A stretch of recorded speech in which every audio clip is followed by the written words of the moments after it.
Hello. Men bugun va nihoyat nechadir oydan beri, ya'ni YouTube ochganimdan beri olmoqchi bo'lgan video, ya'ni gapirib video olish.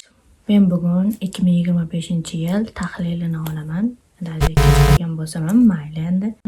Birinchi men plan qilgan narsa bu partner. Men 8-sinfimdan beri o'ylardim, что men 20 yoshda turmushga chiqaman. Chunki 20 yosh eng ideal yosh deb bilardim. Lekin men hali ham yolg'izman va hech kimni topmaganman. Ya'ni просто отношения umuman yo'q menda.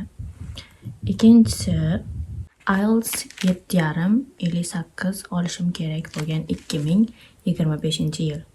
Lekin men u payt IELTS 1 oy o'qidim 2025-yil davomida. Yo, 2 oy ekan, yozda yana bitta o'qiganman. 1 oy o'qiganman. Lekin bilishinglar uchun men IELTS tashlaganman va hech qanaqa skor olmaganman. O'sha eski 6 ball. Bu 17 Pro Max. Albatta buni oldin xohlamaganman. 17 chiqqandan keyin dizaynni ko'rib yoqtirib qoldim. Men 17 Pro Max'ni silni хотела bo'ldi olishga, but I don't have enough financial side so that I can buy. Shuning uchun sotib ola olmadim. Lekin buni 2026-yilga niyat qilib qo'ydim. Okay, nimalarga erishdim? O'ylagandan ko'proq narsalarga erishdim. Birinchi, ko'proq bilim oldim bu yil. Примерно 9-10 ta kitob o'qiman. Balki bu kimdirlar uchun kam, lekin bu men uchun yaxshi rezultat. Va men yangi til o'rganishni boshladim. Bu Xitoy tili. iPhone 7 sotib olmagan bo'lsam ham qachondir orzu qilganman, lekin 25 ga plan qilmagandim. MacBook sotib oldim. Sotib olmadim. Aniqroq ota-onam olib berishdi. Men yana 2025-yilda financial mustaqil bo'lishni xohlaganman, lekin fully financial mustaqil bo'la olmadim, lekin o'zimni kichik biznesimni ochdim Telegramda, Xitoydan tovar zakaz qilib sotish. Va men judayam xohlagan narsa bu Turkiyaga sayohat.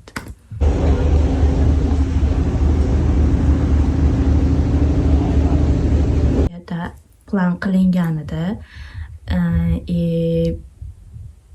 to'g'risini aytsam, I can imagine. Men birinchi marta samolyotda uchdim. Birinchi marta, ya'ni chet elga chiqdim. Ko'p narsa bu yil birinchi marta menda sodir bo'ldi. Ikkinchi yilda yana bir menga ozgina yomon bo'lgan narsa bu akne. Nabor zakaz qildim. U nabor men yuzimga yaxshi mos kelmadi. Battar bo'lib ketdi. Lekin hozir ancha yuzimni sifatini yaxshilaganman. Lekin yozda o'sha mart oyidan to avgust, sentyabr oyigacha kuchli depression bo'ldi menda, yuzim bilan bog'liq problem bo'lgani uchun judayam xafa bo'ldim. Va men o'zimga yangi hobbi kashf qildim. Kitob o'qishni qanchalik hobbi deyish mumkin bilmadim. Kuni kamida 11 kitob o'qishga 2025-yil odatlandim. Ya'ni o'qiyotgan kitobim Atomic Habits. Kitobni to'g'risi aytsam propaganda deb o'ylardim, chunki hamma Atomic Habits deb hamma yoqda bo'lib ketdi, lekin o'qib ko'rsam chindan ham propaganda bo'lishga arziydigan kitob ekan. Ya'ni tavsiya qilaman, agar o'qimagan bo'lsanglar, agar o'qigan bo'lsanglar, men ham yaqinda tugatib qolaman. Men yana bir shakllantirgan odat bu journaling. Bu o'zingiz tushunishingizga yordam beradi va biron gapingizni kimgadir aytib o'tirish shart emas. Shunchaki o'zingiz ya'ni yozasiz, ichingizda o'sha aytmoqchi bo'lgan narsangiz chiqib ketadi va bu ko'proq emotsional tarafdan o'zingiz nima desam bo'ladi? O'zingiz tushunishingizga yordam beradi, короче. 25-yilda yana bir har kuni podkast ko'rish odatini shakllantirdim. Unda ba'zi bir narsalarni mana bu daftarga yozib boraman. Menga yoqqan jumla o'sha Intizom podkastdan A person who knows his why will figure it out. House. Ya'ni aytyapti, agar inson nima uchunligini bilsa, uni qandayligini ham biladi. Ya'ni problemalaringizni nima uchun deb bilsangiz, uni qanday yechimini ham qanday yechishi o'sha problemani bilasiz demoqchi.